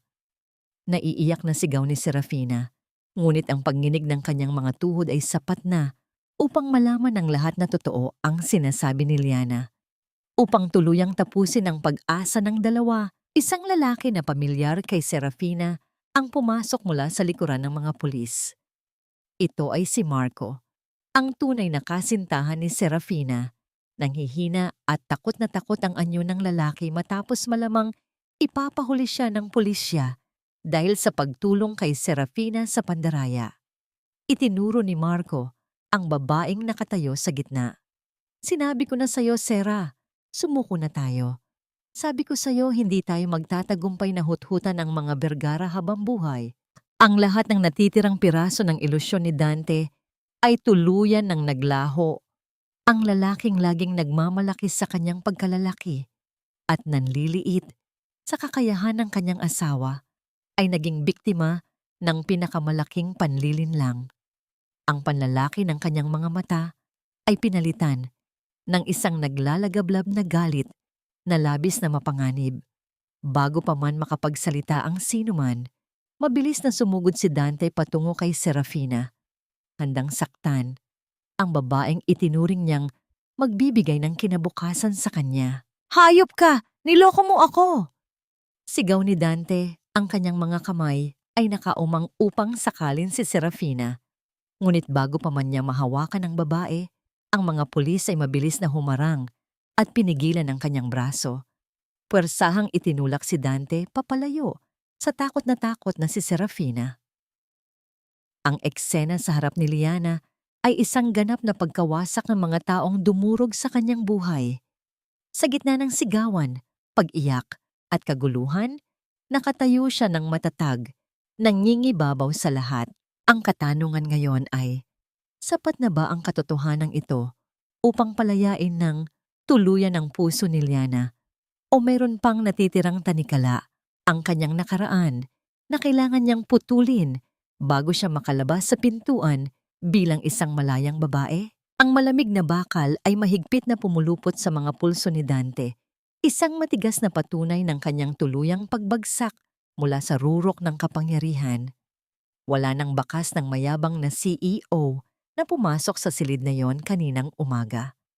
Ang kanyang mamahaling suit ay nagusot sa gitna ng pagpupumiglas at ang kanyang buhok ay magulo at basa ng malamig na pawis. Habang binabasahan siya ng mga pulis ng kanyang mga karapatan dahil sa patong-patong na kaso ng corporate fraud at embezzlement, ang kanyang mga mata ay nag-aagawang takot at matinding pagsisisi. Nakatayo si Liana ilang hakbang mula sa kanya. Inasahan niyang makakaramdam siya ng matinding galit o baka isang mapanuyang saya sa nakikitang pagdurusa ng lalaking sumira sa kanyang 10 taon. Ngunit sa kanyang pagkabigla, ang kanyang dibdib ay payapa. Ang apoy ng paghihiganti na nagtulak sa kanya nitong mga nakaraang linggo ay tuluyan ng namatay. Iniwan ang isang kalmadong lawa ng pagtanggap. Wala na siyang galit para kay Dante. Ang tanging nararamdaman niya ay isang malalim at mabigat na awa para sa isang taong piniling sunugin ang sariling palasyo dahil lamang sa panandaliang aliw at maling kayabangan. Liana, please. Ang tinig ni Dante ay nanginginig. Halos magmakaawa habang pilit siyang lumalapit sa asawa kahit pahawak na siya ng mga awtoridad. Asawa mo pa rin ako. Ako ito, si Dante. Alam kong nagkamali ako. Alam kong naging gago ako sa'yo. Pero parang awa mo na. Huwag mo akong hayaang makulong. Bawiin mo ang mga reklamo. Iiwan ko si Serafina, babalik ako sa'yo. Pangako, aayusin natin ito. Tiningnan siya ni Liana mula ulo hanggang paa. Tila sinusuri ang isang estranghero na nagmamakaawa sa kalye. Dahan-dahan siyang umiling. Ang kanyang mga mata ay nagpapakita ng isang katatagan na hindi kailanman mababali ng anumang luha. Wala na tayong aayusin, Dante, dahil wala nang natira. Malumanay ngunit mariin na sagot ni Liana. Kinuha niya ang isang manipis na folder mula kay Attorney Isagani at inilapag ito sa ibabaw ng mesa. Ito ang formal na dokumento para sa absolute separation of property at ang mga papeles para sa annulment. Dahil nahaharap ka sa mga kasong kriminal at pinansyal, mas mapapabilis ang proseso ng paghihiwalay natin. Gusto kong pirmahan mo ito ngayon din. Ito na ang huling ugnayan natin bilang mag-asawa. Uwi andan diruong ko. Tinitigan ni Dante ang mga papeles. Ang kanyang mga balikat ay tuluyang bumagsak. Ang luha ng pagsisisi ay dahan-dahang gumapang sa kanyang pisngi. Bumabasa sa papel habang nanginginig niyang hinawakan ng bolpen na iniabot ng pulis. Sa bawat guhit ng kanyang pirma, nararamdaman niya ang tuluyang pagkaputol ng tanging sinulid na nagdudugtong sa kanya sa isang maayos na buhay. Nang ibalik niya ang dokumento, hindi na siya nag-angat ng tingin. Ang lalaking laging humihingi ng tagapagmana ay ngayon ay nawalan ng anumang maipapamana. Maingat na kinuha ni Liana ang folder at inabot ito kay Isagani. Walang anumang salitang namutawi sa kanyang mga labi bilang pamamaalam. Tinalikuran niya si Dante at ang mga pulis. Tinahakang daan palabas ng boardroom, palabas ng kumpanyang siya mismo ang nagtayo. Bawat hakbang niya palayo ay tila pagkalaglag ng mga mabibigat na bato mula sa kanyang mga balikat. Ang hangin sa pasilyo ay tila naging mas presko, mas magaang langhapin. Nang makarating siya sa pangunahing pintuan ng gusali sa ground floor, sinalubong siya ng haring araw na dahan-dahang lumulubog sa linya ng mga matataas na gusali ng Makati. Ang gintong liwanag nito ay humaplos sa kanyang mukha, nagbibigay ng isang mainit na yakap ng pag-asa. Huminto si Liana sa gitna ng malawak na bangketa. Itinaas niya ang kanyang mga kamay at dahan-dahang tinanggal ang mahigpit na ipit sa kanyang buhok. Ang ipit na simbolo ng kanyang pagiging kontrolado, maayos at perpektong sunod-sunuran. Hinayaan niyang bumagsak ang kanyang mahabang buhok, sumasayaw ito nang malaya sa banayad na simoy ng hangin. Ang kagalakan sa kanyang dibdib ay nag-uumapaw, isang uri ng kaligayahan na hindi nabibili ng pera o katayuan sa lipunan. Siya ay malaya. Malaya mula sa mga mapanlait na salita ni Doña Milagros, malaya sa mga panlilinlang ni Dante, at malaya sa inaasahan ng mundong sumukat sa kanyang halaga bilang isang babae. Sa di kalayuan, isang sasakyan ang maingat na huminto sa kanyang harapan. Bumaba si Isagani, ang kanyang mga mata ay puno ng paghanga at tahimik na suporta habang binubuksan ang pinto ng kotse para sa kanya. Ngunit habang tinititigan ni Liana, ang lalaking naging kakampi niya sa pinakamadilim na bahagi ng kanyang buhay, isang bagong katanungan ang umusbong sa kanyang isipan. Handa na ba ang kanyang pusong buksan muli ang pinto para sa isang bagong pag-ibig o kailangan niya munang yakapin ng buo ang kalayaang matagal niyang ipinaglaban bago muling magtiwala? 6 na buwan ang mabilis na lumipas, tila isang mahabang taglamig na tuluyan nang napalitan ng mainit at masiglang tagsibol. Ang sinag ng araw ay malayang pumapasok sa malalawak na salamin ng bagong opisina ni Liana sa pinakamataas na palapag ng isang gusali sa Bonifacio Global City. Wala na ang mga anino ng mansyon sa alabang. Ang paligid niya ngayon ay napupuno ng liwanag, mga preskong halaman at mga pleke ng pagkilala mula sa iba't ibang organisasyon. Bilang CEO at tagapagtatag ng sarili niyang financial consultancy firm, siya ngayon ay kilala bilang isa sa mga pinakamakapangyarihang kababaihan sa mundo ng negosyo, hindi dahil sa asawa, kundi dahil sa kanyang sariling talino at pawis. Nakatayo si Liana sa harap ng salamin, dahan-dahang inaayos ang kwelyo ng kanyang puting blazer. Tinitigan niya ang kanyang refleksyon. Ang mga matang dati ay laging nakayuko at puno ng luha, ay ngayon ay nagniningning sa kumpiyansa. Marahan niyang inilapat ang kanyang palad sa kanyang patag na tiyan. Sa loob ng mahabang panahon, itinuring niya itong isang sumpa, isang kahinaan na ginamit ng pamilya Vergara upang durugin ang kanyang pagkatao. Ngunit ngayon, Sa tulong ng oras at pagpapatawad sa sarili, naunawaan niya na hindi ang kakayahang magluwal ng sanggol ang tanging sukatan ng halaga ng isang babae. Siya ay naging ina ng kanyang sariling pangarap, nagbigay buhay sa isang kumpanyang tumutulong sa libu-libong kababaihan na magkaroon ng kalayaan sa pananalapi. Siya ay buo, at higit sa lahat, siya ay sapat.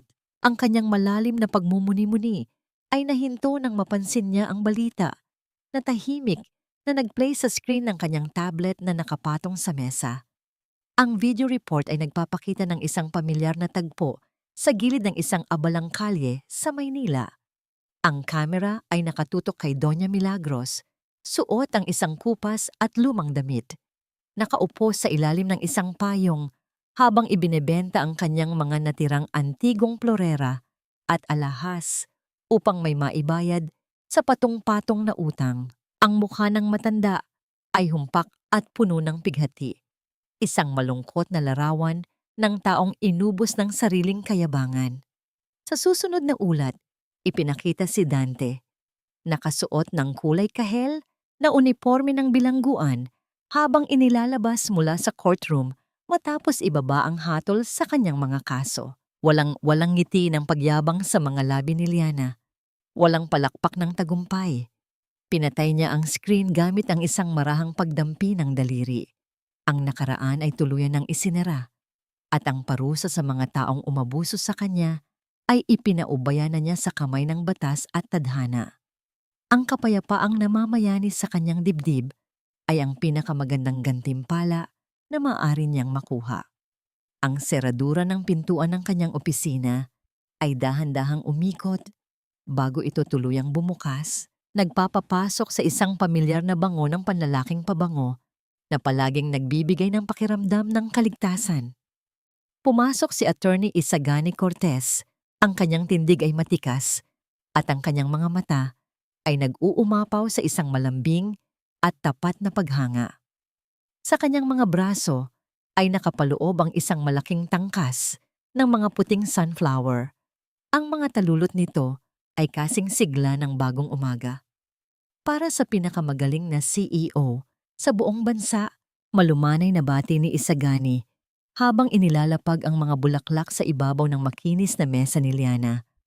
Ang pagdampi ng mga dahon sa kahoy ay lumikha ng isang banayad na kaluskos na tila musika sa pandinig ng dalaga. Lumapit si Liana, hindi maiwasang mapangiti ng matamis. Ang init na umaakyat sa kanyang mga pisngi ay isang pakiramdam na matagal na niyang inakalang patay na. Kinuha niya ang maliit na card na nakaipit sa gitna ng mga bulaklak. Ang kanyang puso ay nagsimulang tumibok ng mas mabilis, hindi dahil sa kaba o takot, kundi dahil sa isang malinis at dalisay na kilig. Binasa niya ang mensahe na nakasulat sa pamilyar na sulat kamay ni Isagani. Ready for your new life? Lumapit si Isagani. Iniiwan lamang ang isang maliit na espasyo sa pagitan nilang dalawa. Dahan-dahan niyang itinaas ang kanyang kamay at inipit ang isang nakawalong hibla ng buhok ni Liana sa likod ng tainga nito. Ang init ng mga daliri ng lalaki na dumampi sa kanyang balat ay tila isang pangako ng pag-iingat at tunay na pagmamahal. Tiningala ni Liana ang lalaking hindi siya kailanman iniwan sa dilim. Ang mga mata ni Isagani ay naghihintay, hindi nagmamadali, nag-aalok ng isang mundong walang panunumbat at walang kasinungalingan. Sa gitna ng tahimik, ngunit makahulugang titigan nilang dalawa, isang matamis na katanungan ang nabitin sa hangin. Handa na nga ba si Liana na hawakan ng kamay ng taong nag-ayos ng kanyang mga sirang piraso at tuluyang isulat ang unang pahina ng isang kwento ng pag-ibig kung saan siya ang tunay at nag-iisang reyna? Ang malamig at matigas na silyang bakal sa loob ng silid-dalawanan ng piitan ay tila sumasalamin sa malungkot na kinahinatnan ng isang lalaking minsang naghari sa tuktok ng Makati. Nakaupo si Liana sa isang panig ng mahaba at gasgas na mesa. Ang kanyang buong anyo ay nagpapamalas ng isang tahimik na karangalan. Taliwas sa madilim at walang buhay na paligid, ang kanyang presensya ay nagdadala ng isang banayad na liwanag. Ang pagbukas ng mabigat na pintuang bakal mula sa kabilang bahagi ng silid ay naghudyat ng pagdating ng taong sadya niya. Naglakad papasok si Dante. Suot ang pamilyar na kulay kahel na uniforme ng mga bilanggo. Ang kanyang mga balikat na dati ay laging tuwid at puno ng kayabangan, ay ngayon ay bagsak at nakukuba sa bigat ng kanyang mga kasalanan. Ang kanyang mukha ay humpak at ang kanyang mga mata ay walang kislap. Isang anino na lamang ng lalaking minahal ni Liana ng mahigit isang dekada. Dahan-dahan siyang umupo sa tapat ng kanyang dating asawa. Ang kanyang nanginginig na mga kamay ay mahigpit na nakakuyom sa ibabaw ng mesa. Salamat. Salamat at pumayag kang makipagkita sa akin, Liana. Ang tinig ni Dante ay basag at puno ng pag-aalangan. Tila natatakot na baka sa isang maling salita ay bigla siyang iwan ng babaeng nasa kanyang harapan. Tiningnan niya si Liana at ang luha ng matinding pagsisisi ay dahan-dahang namuo sa kanyang mga mata. Wala na akong mukhang maihaharap sa'yo. Nawala ang lahat. Iniwan ako ni Serafina nang malaman niyang wala na akong pera at si Mama. Hindi pa rin siya makabangon sa ospital dahil sa stroke. Araw-araw, kinakain ako ng konsensya ko. Patawarin mo ako, Liana. Parang awa mo na. Patawarin mo ako sa lahat ng ginawa ko sa'yo. Pinakinggan ni Liana ang bawat hikbi ng lalaking minsan ay naging sentro ng kanyang mundo. Inasahan niyang makakaramdam siya ng hapdi o di kaya ay isang nag-aalab na tagumpay na makita itong nagdurusa. Ngunit ang kanyang puso ay nanatiling payapa. Tinitigan niya ang mga mata ni Dante hindi nang may galit, kundi nang may malalim na pag-unawa na ang parusa nito ay higit pa sa rehas na bakal. Ito ay ang pag-alam na itinapon niya ang kaisa-isang taong tapat na nagmamahal sa kanya. Dante, malumanay na pagsisimula ni Liana, ang kanyang boses ay tila isang malambot na simoy ng hangin na nagpapaginhawa sa isang mainit na hapon. Hindi ako pumunta rito upang sumbatan ka o panoorin kang umiyak. Pumunta ako rito dahil kailangan ko itong gawin para sa sarili ko. Huminga siya ng malalim. Hinahayaan ang mga huling bakas ng pait na umalis sa kanyang dibdib. Pinapatawad na kita. Napaangat ng tingin si Dante. Ang kanyang mga mata ay nanlaki sa hindi inaasahang biyaya. Ngunit bago pa man siya makapagsalita, nagpatuloy si Liana. Ngunit gusto kong malaman mo na ang pagpapatawad na ito ay hindi nangangahulugang tama ang mga ginawa mo at hindi rin ito isang tulay para makabalik ka sa buhay ko. Pinapatawad kita dahil ayaw ko nang magbitbit ng galit. Ang galit ay isang lason na ako lang ang iinom, ngunit umaasa akong ikaw ang mamamatay. Pinapalaya ko na ang sarili ko mula sa sakit ng nakaraan natin. Binabalik ko na sa iyo ang lahat ng bigat. Simula ngayon, wala na akong utang na loob at wala ka na ring utang sa akin. Malaya na tayo pareho. Tumayo si Liana.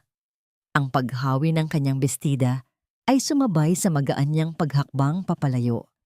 Hindi na siya lumingon pabalik. Ang tunog ng kanyang mga sapatos sa semento ay tila isang matagumpay na martsa patungo sa kanyang bagong buhay. Nang makalabas siya sa kulungan, ang sariwang hangin at ang mainit na sikat ng araw ay mabilis na yumakap sa kanya.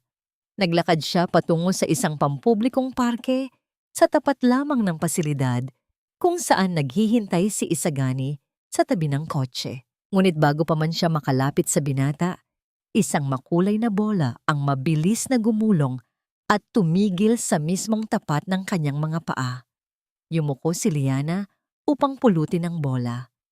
Kasabay nito ay ang pagtakbo palapit ng isang maliit na batang babae, humihingal at nakangiti ng napakatamis.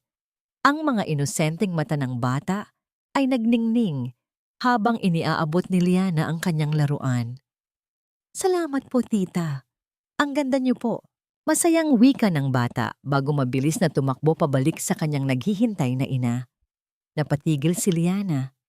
Ang simpleng salitang tita ay tumimos sa kanyang puso. Hindi bilang isang patunay ng kanyang pagkukulang, kundi bilang isang malinaw na mensahe ng universo. Ang kanyang sinapupunan ay maaaring nanatiling walang laman, ngunit ang kanyang puso ay may walang hanggang espasyo upang magbigay ng kalinga at pagmamahal. Ang pagiging isang ina ay hindi lamang nasusukat sa pagluluwal ng buhay, kundi sa pagyakap at pag-aaruga sa mga taong nangangailangan ng liwanag. Naramdaman niya ang isang mainit na palad na dahan-dahang humawak sa kanyang kamay. Sa kanyang tabi ay si Isagani, nakatingin din sa direksyon ng batang tumatakbo. Ang kanyang mukha ay may bakas ng matinding pagmamahal at pangunawa para kay Liana. Ang mga daliri nila ay automatikong nag-ibabaw sa isa't isa, isang tahimik na pangako ng isang kinabukasang sabay nilang lalakbayin. Habang pinapanood nila ang paglubog ng araw, isang napakagandang katanungan ang namuo sa isipan ni Liana. Handa na ba ang kanyang napaghilom na puso na tuluyang buksan ang mga pinto nito, hindi lamang para sa isang bagong pag-ibig, kundi para sa isang batang maaaring mangailangan ng isang tahanan na siya mismo ang bubuo? Ang banayad na ihip ng hangin ay nagpasayaw sa mga puting laso na nakapulupot sa mga silya ng isang pribadong hardin. Wala ang nakabibinging gulo ng malalaking selebrasyon o ang nakakapasong liwanag ng mga mapanuring paningin na kinasanayan ni Liana sa kanyang nakaraan. Ang tanging naroroon ay ang maiinit na ngiti ng mga taong tunay na nagmamahal sa kanya. Naglalakad siya sa gitna ng pasilyo, suot ang isang simpleng puting bestida na sumasalamin sa kalinisan ng kanyang bagong simula. Sa dulo ng daan naghihintay si Isagani. Ang mga mata ng lalaki ay nag-uumapaw sa pagmamalaki at walang hanggang pag-ibig. Nang mag-abot ang kanilang mga kamay, ang init ng palad ni Isagani ay tila nagbubuklod sa mga huling natitirang lamat ng kanyang kaluluwa. Ang kanilang pagpapalitan ng panata ay hindi isang kontrata ng sakripisyo upang magbayad ng utang na loob, kundi isang banal na pangako ng pagkakapantay, paggalang at tunay na kalinga. Makalipas ang isang taon, ang buhay ni Liana ay napuno ng panibagong kahulugan. Sa mismong foundation na minsang ninakawan ni Doña Milagros ng pondo na ngayon ay nasa ilalim na ng mapagkalingang pamamahala ni Liana, natagpuan niya ang tunay na kayamanan. Isang 5 taong gulang na batang babae na nagngangalang Maya, ang mahigpit na nakahawak sa kanyang kamay. Walang dugong nag-uugnay sa kanila, ngunit ang pagmamahal na dumadaloy mula sa puso ni Liana patungo sa inosenteng bata ay mas matibay pa sa anumang kadena ng biyolohiya. Ang pagiging isang ina, gaya ng natutunan at niyakap ni Liana, ay hindi nagsisimula at nagtatapos sa sinapupunan. Ito ay nagsisimula sa kakayahang mag-alay ng isang ligtas na tahanan at buong pusong pagtanggap sa isang kaluluwang nangangailangan ng gabay. Pagsapit ng takip silim, nakatayo si Liana sa malawak na balkonahe ng kanilang penthouse. Pinagmamasdan ang nagkikislapang ilaw ng Makati skyline. Ang lungsod na minsang sumukat sa kanyang halaga, batay sa pangalan ng kanyang dating asawa at sa kanyang kakayahang magbigay ng tagapagmana, ay ngayon ay tahimik na nakalatag sa kanyang paanan. Siya ang tahimik na reyna ng imperyong ito. Pinamumunuan niya ng may dangal at integridad ang sarili niyang kumpanya. Naramdaman niya ang marahang pagpulupot ng mga braso ni Isagani mula sa kanyang likuran. Ipinatong ng kanyang asawa ang baba nito sa kanyang balikat. Isang tahimik na pagpapadama ng suporta at kapayapaan. Sa loob ng silid, payapang natutulog si Maya, ang anak na pinili ng kanyang puso. Nahanap na ni Liana ang buong kasagutan sa mga katanungan ng kanyang nakaraan.